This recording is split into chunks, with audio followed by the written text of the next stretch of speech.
আসসালামু আলাইকুম। আজকের এই ভিডিওটা খুবই গুরুত্বপূর্ণ। যারা নতুন নতুন ইউটিউব চ্যানেল খুলেছেন, যারা টেক রিলেটেড অথবা অন্য যে কোনো ধরনের ক্যাটাগরির আপনি ইউটিউব চ্যানেল খুলেন না কেন, আপনাকে আজকের ভিডিওটা দেখলে হয়তোবা আপনি কিছু জানতে পারবেন যে আসলে ইউটিউবিং করতে গেলে আমাকে কি কি করতে হবে। আসলে কি আমরা অনেক সময় মনে করি যে সব আমরা নিজেরাই হয়তোবা বুঝি, বা কোনো ভিডিও দেখতে হবে না, বা কারো থেকে পরামর্শ নিতে হবে না। এটা সম্পূর্ণই ভুল ধারণা। যে আসলে ইউটিউবিং করবেন তাকে অবশ্যই মানতে হবে যে কারোর না কারোর ভিডিও দেখে বা কারোর না কারোর পরামর্শ নিয়ে আমাকে কাজ করতে হবে। কারণ পরামর্শ ছাড়া কাজ করলে সেই কাজে আসলে সফলতা আসার সম্ভাবনা খুবই কম। সব কিছুতে আসলে পরামর্শের দরকার আছে, ভালো কিংবা মন্দ। আপনি ভালো বুঝেন, তারপরে কারো কাছে একটা জিনিস জিজ্ঞেস করলে আপনার অজানা একটি তথ্য আপনি সেখান থেকে জানতে পারবেন। সেই জন্যই আমি বলতেছি আজকে ভিডিওটা দেখেন, অবশ্যই হয়তোবা আপনার কোনো না কোনোভাবে উপকার হবে। সেই বিষয়টা নিয়ে আসলে আমি আজকের ভিডিওটা তৈরি করলাম। তো দেখেন, আমি লাইটটা অন করে দিলাম মতো, আমার দুইটা লাইট, সিমপেক্সের দুইটা লাইট ওপেন হয়ে গেল এবং আমার রুমটা কিন্তু পরিপূর্ণ আলোকিত হয়ে গেল।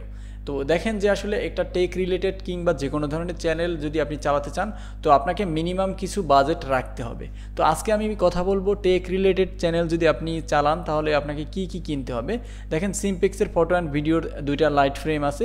ফ্রেমের এখানে দেখতে পাচ্ছেন যে এটা খালি এবং বাংলা লাইট লাগানো। যেহেতু এখানে অনেক নামি দামি লাইট লাগাতে হয়, সেটা আমার বাজেটের মধ্যে ছিল না, যার কারণে আমি এখানে কিন্তু ছোট একটা লাইট লাগাই নিছি জাস্ট। দেখেন, দুইটাতেই কিন্তু একই সিস্টেম। আমি কিন্তু এখানে মূল যে লাইটটা সেটা আমি ব্যবহার করি নাই, কারণ আমার বাজেটে সেটা ছিল না। কিন্তু দেখেন, এই ছোট লাইটের আলোতে কিন্তু মোটামুটি আমার টেবিলের যে অংশগুলো আছে এবং যাই কিন্তু আছে পরিবেশের মধ্যে, সবগুলো কিন্তু খুব ভালোভাবেই কিন্তু দেখা যাচ্ছে। দেখেন, এরপর যে চেয়ারটা, এই চেয়ারটা আমি মূলত রেখেছি। এখানে বসে বসে আমি মূলত কথা বলি। তবে চেয়ারের ব্যাপারে আমি বলবো যে আসলে চেয়ারটা অত জরুরি না, ঠিক আছে। আপনি চাইলে কিন্তু অন্য প্লাস্টিকের চেয়ার কিংবা যে কোনো মোড়া বা টুলের উপর বসেও কিন্তু আপনি কথা বলতে পারেন। এটা আসলে ওরকম মেজর কিছু না। এই ধরনের স্ট্যান্ড কিন্তু আপনি কীভাবে স্ট্যান্ড ব্যবহার করতে হয় সেগুলো আপনাকে অবশ্যই বলতে হবে না। তবে আপনি চাইলে দুইটা স্ট্যান্ড রাখতে পারেন। একটা খুবই বড় উঁচা, আর একটা ছোটো। দুইটা স্ট্যান্ড কিন্তু আপনাকে দুইভাবে কাজ করতে হবে। দুই ধরনের ভিডিওতে আপনি দুইটা স্ট্যান্ড ব্যবহার করতে পারবেন। তবে উঁচা বা বড় যে স্ট্যান্ডগুলো, এগুলো কিন্তু আসলে বেশি কাজে লাগে। আপনারা দেখতে পাচ্ছেন যে আমার আসলে টেবিলটাতে কি কি আছে। টেবিলের মধ্যে যে কিছু গুরুত্বপূর্ণ বিষয় আছে, যেমন কিবোর্ড, মাউস আছে, তারপর একটা ভালো মানের মনিটর। ভালো মানের মনিটরের কথা আমি বলবো না, তবে ভালো মানের মনিটর আপনার কখন লাগবে, যখন আপনি আসলে কালার গ্রেডিং করবেন, তখন কিন্তু আপনার পারফেক্ট কালার দেওয়ায় এরকম একটা মনিটর লাগবে। আপনি চাইনিজ মনিটর ব্যবহার করবেন, সেখানে কালার গ্রেডিং যখন করবেন আপনার ভিডিওতে, তখন কিন্তু কালারের তফাৎটা আপনি সঠিকভাবে পাবেন না। এই ব্যাপারটা আপনাকে অবশ্যই মাথায় রাখতে হবে। তো আমি সাজেস্ট করবো একটা চায়না মনিটর আপনি কিনতে পারেন যদি আপনার বাজেট কম থাকে। সেক্ষেত্রে আমি আপনাকে বলবো না যে ভালো মনিটর কিনতে হবে। এবার আসি আমরা যে আসলে টেবিলের মধ্যে কোন কোন বিষয়গুলো আমাদেরকে খেয়াল রাখতে হবে। প্রত্যেকটা সময় আমরা বলি যে আপনাকে যে কোনো চ্যানেল যদি আপনি চালাতে চান, তো আপনার স্টুডিওটাকে সবসময় পরিষ্কার রাখতে হবে। আর এরকম একটা টুল আপনাকে, একটা টেবিল, ছোট টেবিল রাখতেই হবে মাস্ট। কারণ আপনি যখন কোনো এক্সপেরিমেন্টের ভিডিও করবেন বা কোনো রিভিউ ভিডিও করবেন, তখন কিন্তু আপনাকে ছোট্ট একটা টেবিল ব্যবহারই করতে হবে। কারণ আপনি যেটার মধ্যে এডিট করবেন সেই টেবিলে কিন্তু আপনি কোনো টেক রিলেটেড চ্যানেলের কোনো রিভিউ কিংবা কোনো এক্সপেরিমেন্ট সেখানে বসে আপনি করতে পারবেন না, কারণ ওখানে মাউস কিবোর্ড থাকে। সেই জন্য আপনাকে এক্সট্রা একটা টেবিল রাখতে হবে। আর মাস্ট যেটা রাখতেই হবে টেক রিলেটেড চ্যানেলে, আপনি কিন্তু এটা ভুললে কখনোই চলবে না। আপনাকে তাতাল এবং রাং রোজন, এই তিনটা জিনিস আপনাকে রাখতেই হবে মাস্ট। আমি এইটাই বলবো যে আসলে জাস্ট কথা বোঝানোর জন্য যে আপনি ক্যামেরা রাখবেন না প্রয়োজনে, তাও কিন্তু আপনাকে তাতাইল এবং রাং রোজন রাখতেই হবে। কারণ টেক রিলেটেড চ্যানেল থাকবে আর আপনার রাং রোজন থাকবে না, সেটা হতেই পারে না। পাওয়ার সাপ্লাই, হটগান, এগুলো আপনি রাখেন বা না রাখেন সেটা আপনার ব্যক্তিগত ব্যাপার।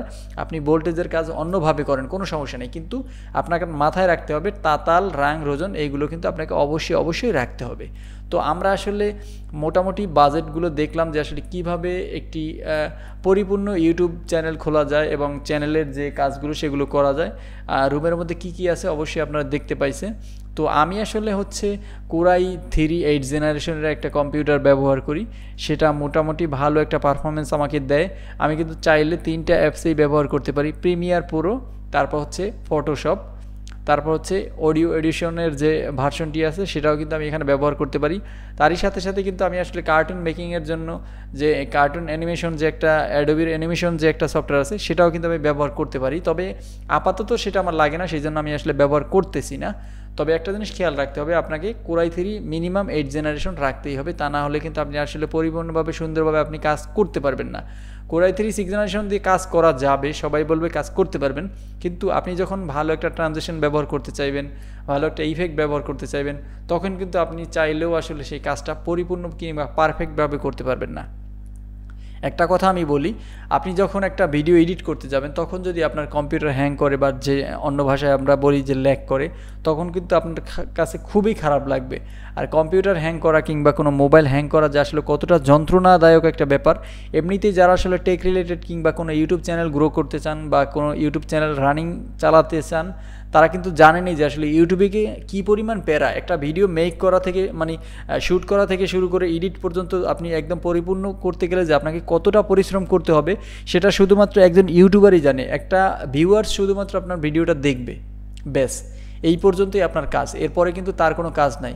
সে দেখবে যে একটা ভিডিও 5 থেকে 7 মিনিট বা 3 থেকে 4 মিনিটের একটা ভিডিও সে দেখে শেষ করে ফেলবে, কিন্তু এই ভিডিওটা আপনাকে মেক করার জন্য আপনাকে কতটা পরিশ্রম করতে হয়েছে সেটা কিন্তু শুধুমাত্র আপনি নিজে জানবেন, কোনো টেক রিলেটেড চ্যানেল কিংবা কোনো ইউটিউবের ক্রিয়েটরই শুধুমাত্র জানতে পারবে এই কষ্টটা। অন্যথায় আসলে কোনো ভিউয়ার্স কিন্তু এটা বুঝতে পারবে না। সুতরাং হ্যাক, তারপর হচ্ছে মানে হ্যাকিংয়ের যে ব্যাপারটা সেগুলো আপনাকে সবসময় মেনটেন করতে হবে।